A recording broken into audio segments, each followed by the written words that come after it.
नमस्कार, अपना उत्तराखंड में आप सभी का स्वागत है। मैं हूं नीलू। करते हैं खबरों की शुरुआत। सबसे पहले खबर उत्तरकाशी से, जहां के जोकत हाईवे पर छोटी मणि के पास एक स्कूल की गाड़ी हादसे का शिकार हो गई है और हादसे के टीचरों समेत 11 लोगों का स्थानीय लोगों की मदद से रेस्क्यू किया गया है। हादसे में एक की हालत इस वक्त गंभीर है, जबकि बाकी लोगों को हल्की चोटें आई है, जिन्हें इलाज के लिए अस्पताल में एडमिट करा दिया है। तो आप तस्वीरें देख पा रहे हैं कि किस तरह से यह हादसा हुआ और स्कूल की वैन बताई जा रही है और ये जब नीचे गिरी तो पूरी तरह से पलट गई। उत्तरकाशी के जोगत हाईवे पर छोटी मणि के पास ये हादसा हुआ है, जहां पर स्कूल की गाड़ी हादसे का शिकार हुई और हादसे के दौरान टीचर समेत 11 लोगों का स्थानीय लोगों की मदद से रेस्क्यू किया गया है। हालांकि बताया जा रहा है कि सभी सुरक्षित है, लेकिन एक की हालत फिलहाल इसमें गंभीर बनी हुई है।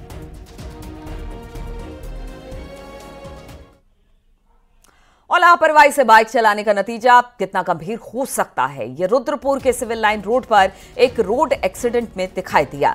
यहां पर वीडियो ये वायरल हो रहा है। वीडियो में साफ दिखाई दे रहा है कि 15 सितंबर की शाम को दो लड़के रॉन्ग साइड से आकर लड़की को जबरदस्त टक्कर मारते हैं, जिससे लड़की गंभीर रूप से घायल हो जाती है। आरोपियों पर केस दर्ज हुआ है। अब घटना का सीसीटीवी भी वायरल हो रहा है।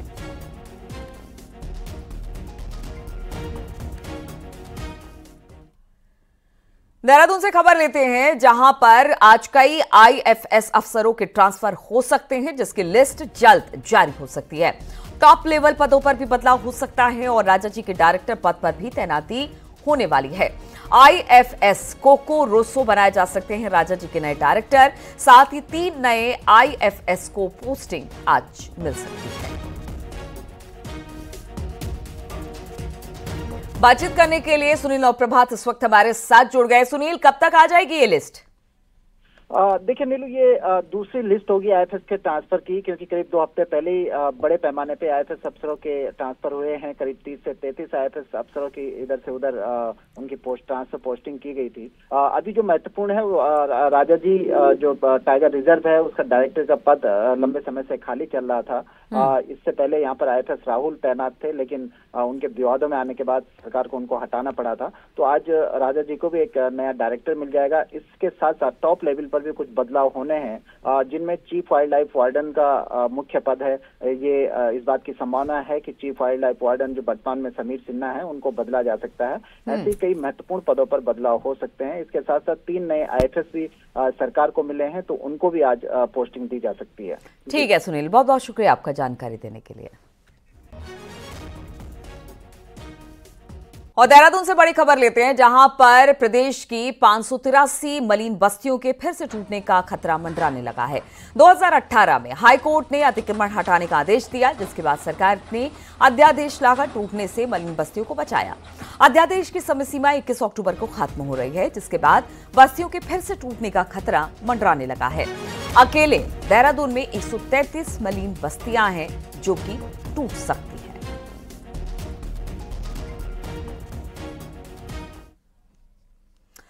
और मुख्यमंत्री पुष्कर सिंह धामी आज हरियाणा के दौरे पर रहेंगे, जहां पर सीएम धामी बीजेपी उम्मीदवार ज्ञान चंद गुप्ता के समर्थन में 3 जनसभाओं को संबोधित करेंगे। सीएम धामी शाम को 4:30 बजे हरियाणा पहुंचने वाले हैं।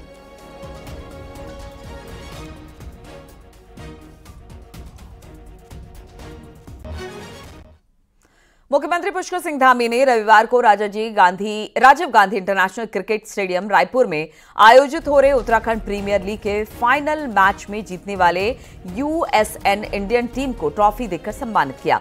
इस दौरान मुख्यमंत्री ने प्रीमियर लीग में हिस्सा लेने वाले सभी खिलाड़ियों और टीम को शुभकामनाएं देते हुए कहा कि उत्तराखंड प्रीमियर लीग जैसे प्रतियोगिताओं से हमारे प्रदेश के खिलाड़ियों को एक नया अवसर मिला है।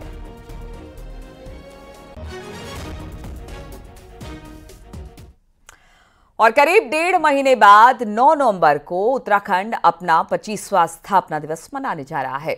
यही वो समय होगा जब केदारनाथ विधानसभा उपचुनाव का भी बिगुल बज चुका होगा।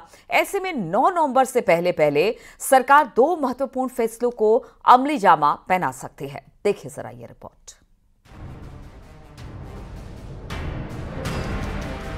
केदारनाथ विधानसभा उपचुनाव की छाया में इस बार राज्य स्थापना दिवस 9 नवंबर को कुछ खास रहने वाला है। 9 नवंबर से पहले राज्य में यूनिफॉर्म सिविल कोड लागू हो जाएगा। मुख्यमंत्री पुष्कर सिंह धामी पहले ही कई मंचों पर इसकी घोषणा कर चुके हैं। यानी कि उत्तराखंड जब अपने रजत जयंती वर्ष में प्रवेश कर रहा होगा तो यूनिफॉर्म सिविल कोड लागू करने वाला देश का पहला राज्य बन चुका होगा। उत्तराखंड में भू कानून को लेकर लंबे वक्त से मांग उठती रही है। इन दिनों भू कानून के अध्ययन के लिए बनाई गई सुभाष कुमार कमेटी की सिफारिशों और इन सिफारिशों के परीक्षण के लिए गठित मुख्य सचिव राधा रतूड़ी की अध्यक्षता वाली कमेटी की सिफारिशों पर शासन में मंथन चल रहा है। माना जा रहा है कि सरकार 9 नवंबर से पहले भूमि सुधार कानून पर भी मुहर लगा सकती है। भू कानून की बात है, सुभाष कुमार समिति बनी थी, सुभाष कुमार समिति की रिपोर्ट सरकार में आ गई है। उस पर पूरी तरह से गंभीरता के साथ सरकार काम कर रही है और सरकार का यही प्रयास है कि इस राज्य में का जो डेमोग्राफिकल जो चेंज जो हो रहा है उसको किस तरह रोका जाए, इसके लिए भू कानून को खंड पूरे देश का एकमात्र ऐसा राज्य है जहाँ यूनिफॉर्म सिविल कोड लागू होने जा रहा है और आदरणीय मुख्यमंत्री जी ने भी बात कही है कि अक्टूबर तक हम उत्तराखंड वो यूनिफॉर्म सिविल कोड को लागू करेंगे। और इसी के साथ में भू कानून के संबंध में भी आदरणीय मुख्यमंत्री जी के द्वारा एक समिति का गठन किया गया था, उसकी सिफारिशें भी प्राप्त होने वाली हैं और उत्तराखंड की जनता भी इस बात की मांग कर रही है कि उत्तराखंड में एक कठोर कड़ा भू कानून यहाँ पर बनना चाहिए, उसको लागू होना चाहिए। राज्य स्थापना दिवस के उपलक्ष्य में ये दोनों फैसले उत्तराखंड के लिए तो महत्वपूर्ण होंगे ही, केदारनाथ विधानसभा उपचुनाव के मद्देनजर सरकार और बीजेपी के लिए भी सियासी तौर पर गेम चेंजर साबित हो सकते हैं। भूमि सुधार कानून को धामी सरकार मास्टर स्ट्रोक के तौर पर पेश कर सकती है। न्यूज़ 18 के लिए देहरादून से सुनील नवप्रभात की रिपोर्ट। और चमोली बद्रीनाथ धाम के वसुधारा ट्रैक पर 2 लोगों के फंसने की सूचना पर एसडीआरएफ टीम पहुंची और दोनों का रेस्क्यू किया। मुजफ्फरपुर बिहार के रहने वाले दोनों ही यात्री बद्रीनाथ धाम की यात्रा के साथ वसुधारा घूमने गए थे, जहां वो रास्ते में फंस गए। सूचना मिलने के बाद एसडीआरएफ ने मौके पर जाकर दोनों यात्रियों का रेस्क्यू किया।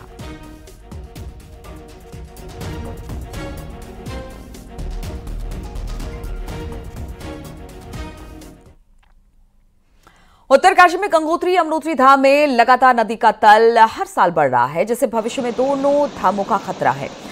बता दें कि हर साल नदी में बहकर आ रहे गाद की वजह से नदी का तल उठता जा रहा है। इस बार की बरसात में उफनती नदी ने दोनों धामों को घाटों से बहुत नुकसान पहुंचाया और अगर समय रहते इस समस्या का समाधान नहीं हुआ तो आने वाले समय में दोनों धामों को बहुत बड़ा नुकसान होगा। इसी को लेकर पुरोहित सुरक्षा कार्य करवाने की मांग कर रहे हैं।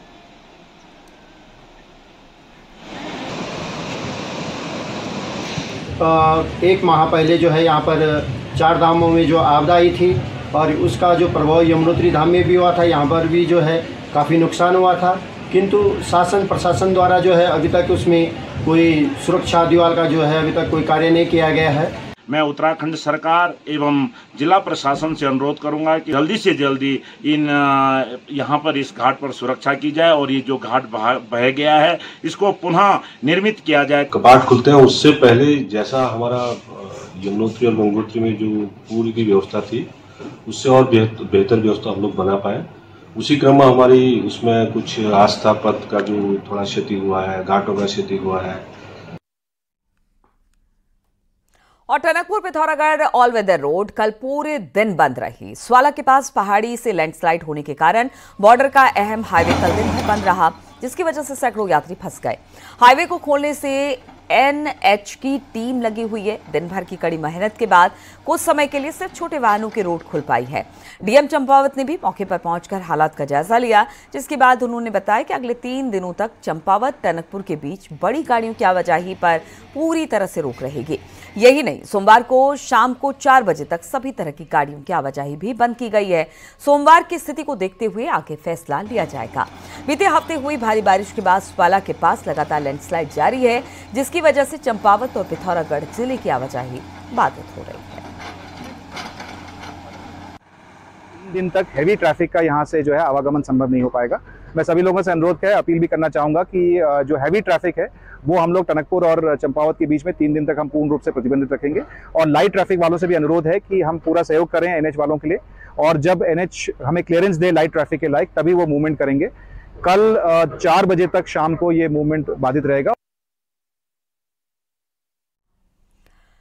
विकासनगर में नाबालिग रेप का मामला सामने आया, जहां पर मामले में लड़की के पिता ने 2 लड़कों पर रेप का आरोप लगाया था, जिसके बाद पुलिस ने दोनों आरोपियों को गिरफ्तार कर लिया है। लेकिन अब पुलिस की जांच और पीड़िता के बयान के बाद मामले में नया मोड़ आ गया।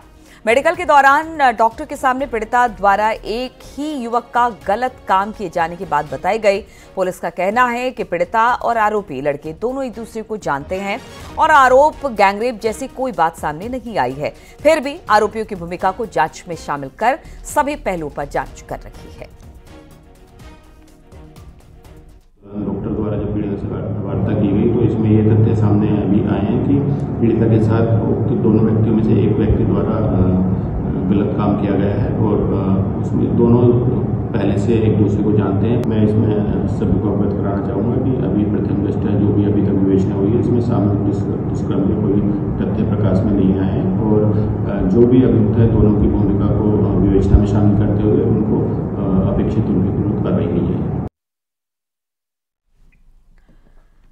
हरिद्वार जिले के लक्सर क्षेत्र के मिर्जापुर गांव में देर रात करीब 8 फीट के विशालकाय मगरमच्छ ने एक ग्रामीण के घर में घुसकर पालतू कुत्ते को अपने जबड़े में फंसा लिया। जिस दौरान शोर शराबा सुनकर ग्रामीण परिवार जाग उठा तो अपने सामने विशालकाय मगरमच्छ देखकर दंग रह गए। लाठी डंडों से अपने साथ साथ मगरमच्छ के जबड़े में फंसे कुत्ते का बचाव किया गया तो कहीं जाकर मगरमच्छ कुत्ते को वहीं छोड़कर वापस तालाब में चला गया, मगर इसके बाद से आसपास के ग्रामीण जो हैं वो डरे हुए हैं।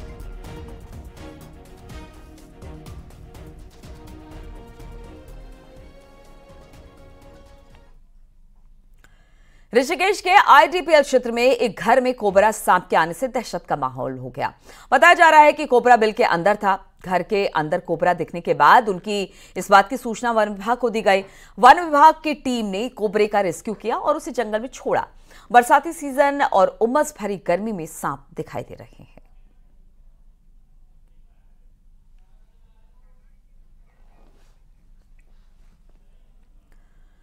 उत्तराखंड में गुलदार के हमलों से लोग बेहद परेशान हैं। उनकी ये परेशानी अब ठंड के सीजन में और बढ़ सकती है, क्योंकि ठंड के सीजन में जंगली जानवर और खासतौर पर गुलदार के हमलों में तेजी आ जाती है। वन विभाग लोगों से अपील कर रहा है।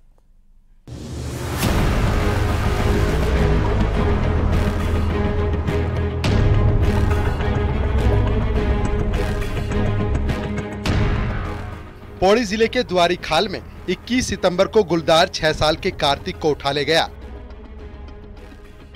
परिजनों के शोरगुल करने पर कार्तिक को गंभीर हालत में बचा लिया गया। तो इधर पिथौरागढ़ के गंगोली हाट में गुलदार के हमले में एक बच्ची घायल हो गई। गुलदार के हमले उत्तराखंड में आम हैं, लेकिन अब मानसून के बाद शीतकाल में ये हमले और तेज हो जाते हैं। पिछले कई सालों का ट्रेंड भी इसे साबित करता है। जानकार कहते हैं ठंड में दिन का वक्त कम हो जाता है, रातें लंबी हो जाती हैं। कोहरा ज्यादा होने से इंसान और जानवर का कई बार आमने सामने टकराव हो जाता है। ठंड का समय गुलदार समेत कई जानवरों का मेटिंग सीजन होता है। मेटिंग सीजन में जानवर अक्सर जोड़ों में नजर आ जाते हैं। दूसरा, इस दौरान उनका बिहेवियर भी चेंज हो जाता है। जानवर ज्यादा एग्रेसिव हो जाते हैं। इस वर्ष जनवरी फरवरी में एक बढ़ोतरी देखी गई थी, तो इस तरह के मौसम की जो परिस्थितियां हैं उसको देखकर भी हम अपनी तैयारी समय रहते करते हैं, जिससे ऐसी किसी घटना को रोका जा सके। ठंड का सीजन अब दस्तक देने लगा है। वाइल्ड लाइफ डिपार्टमेंट ने सभी डिवीजनों को अलर्ट मोड पर रहने के निर्देश जारी कर दिए हैं। गुलदार प्रभावित क्षेत्रों में लोगों से भी विशेष अपील की जा रही है। अपने आसपास सामान्य सावधानियां बरतेंगे, घरों के आसपास सफाई रखेंगे, रोशनी रखेंगे, चाहे वो सोलर लाइट हो या स्ट्रीट लाइट हो, स्वच्छता रखेंगे, कूड़े का निस्तारण इस प्रकार से करेंगे ताकि जंगली जानवर वहां पर आकर्षित ना हो, और जंगल में अनावश्यक नहीं जाएंगे। गुलदार ही नहीं, सर्दियों में भालू भी बड़ी मुसीबत बन जाता है, क्योंकि हाइबरनेशन में जाने से पहले भालू भोजन की तलाश में भटकता है। पिछले 3 सालों में गुलदार के हमलों में 63 लोग जान गंवा चुके हैं, जिनमें ज्यादातर घटनाएं ठंड के सीजन में हुई हैं। इस साल भी अभी तक गुलदार 10 लोगों को अपना शिकार बना चुका है। देहरादून से न्यूज़ 18 के लिए सुनील नवप्रभात की रिपोर्ट।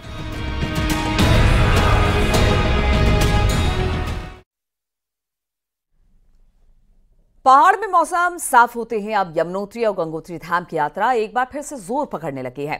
इस महीने अभी तक दोनों धामों में 1,45,000 से अधिक श्रद्धालु दर्शन कर चुके हैं। पिछले सालों की यात्रा की तुलना में इस बार यमुनोत्री गंगोत्री धाम आने वाले श्रद्धालुओं की संख्या में काफी इजाफा हुआ है। इस साल अब तक यमुनोत्री धाम में पहुंचने वाले श्रद्धालुओं का आंकड़ा 6 लाख को पार कर गया है और गंगोत्री धाम में भी अभी तक 6,80,000 से अधिक तीर्थयात्री पहुंच चुके हैं।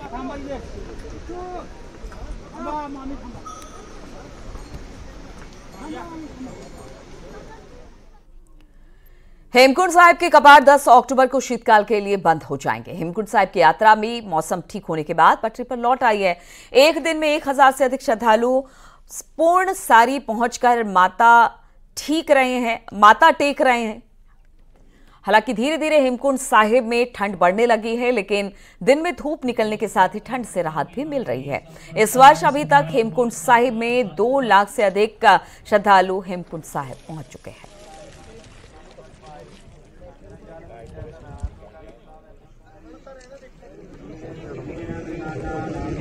पच्चीस मई 2024 को श्री हेमकुंड साहिब जी की यात्रा आरंभ हुई थी और इस साल 10 अक्टूबर को यात्रा का समापन दिवस होगा। मौसम बिल्कुल बढ़िया है, ट्रैक भी ठीक है और पिछले दिनों से जब से मौसम साफ हुआ है यात्रियों की संख्या में काफी बढ़ोतरी हुई है। सो भी 17-18 दिन शेष हैं, तो सभी यात्रियों से निवेदन है कि जिन्होंने भी अपना प्रोग्राम बना रखा है वो श्री हेमकुंड साहिब जी के दर्शन दीदारे करने जरूर पहुंचें। हरिद्वार के निर्मल पंचायती बड़ा अखाड़े में गुरु गोविंद सिंह पंचमी जयंती का आयोजन किया गया। कार्यक्रम में अखाड़े में हुए स्थित गुरुद्वारे में अखंड पाठ भोग और अरदास की गई। आयोजन में अखाड़ा परिषद के अध्यक्ष महंत रविंद्रपुरी समेत अन्य अखाड़ों के साधु संत भी मौजूद रहे।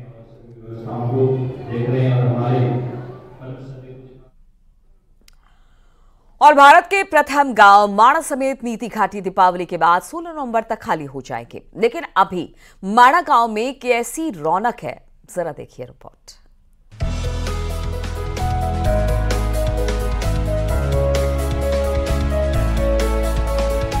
पहाड़ में मौसम साफ होते ही सैलानियों की संख्या अब बढ़ने लगी है।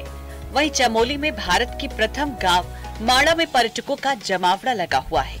सैकड़ों की संख्या में यात्री भगवान बद्री विशाल के दर्शन करने के बाद यहाँ पहुँच रहे हैं। वहीं भारत की प्रथम गांव माणा आने पर पर्यटकों का कहना है कि मौसम शानदार है और रास्ते भी खुले हुए हैं। बद्रीनाथ से हम दर्शन करके अभी माना गांव आए। माना गांव भी बहुत अच्छा है, भारत का पहला गांव है और पहले हिंदुस्तान के पहले चाय की दुकान में चाय पीने का आनंद बहुत अच्छा मिला। माहौल तो बिल्कुल सुहावना है एकदम, और यात्रा बद्री विशाल की कृपा से और इसके आबो हवा अच्छा होने की वजह से ना यहाँ पर तो बहुत चहल पहल बनी रहती है। और अभी ये पूरा हम नवंबर तक तो बहुत ठीक ठाक रहता है। नवंबर के बाद जैसे जैसे घाटियों में ठंड बढ़ती है वैसे ही गांव के लोग मैदानी इलाकों में चले जाते हैं और गांव के सभी लोग गांव में ताला लगा देते हैं। लेकिन बद्रीनाथ धाम के कपाट खुलने के 1 हफ्ते पहले ही लोग अपने गांव माणा पहुंचते हैं और फिर पूरे 6 महीने माणा गांव में रौनक रहती है। बद्रीनाथ जी के कपाट खुलते हैं मई जून में, हम लोग जो है यहाँ पे आते हैं और उस समय बहुत बढ़िया चहल पहल रहती है, यात्रीगण आते रहते हैं बराबर।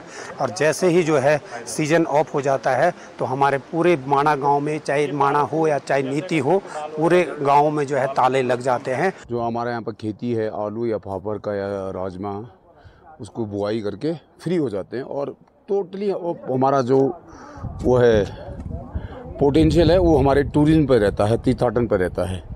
फिर 15 जून को हमारे घंटागण जी के कपाट खुलते हैं, तो 15 जून के पश्चात हम लोग घंटागण के पूजा में लगे रहते हैं।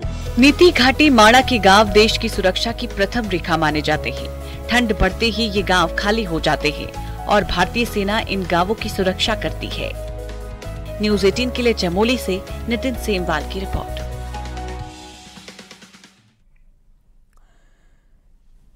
नैनीताल की नैनी झील में कयाकिंग किनोइंग प्रतियोगिता आयोजित हुई है। 2 दिन तक चलने वाले इन खेलों का नैनीताल में शुभारंभ नैनीताल विधायक सरिता आर्या ने किया। इस दौरान पूर्व ओलंपिक संघ के महासचिव राजीव मेहता समेत कई अन्य लोग मौजूद रहे। वहीं विधायक नैनीताल ने अन्य झीलों में भी खेल आयोजन की मांग की है।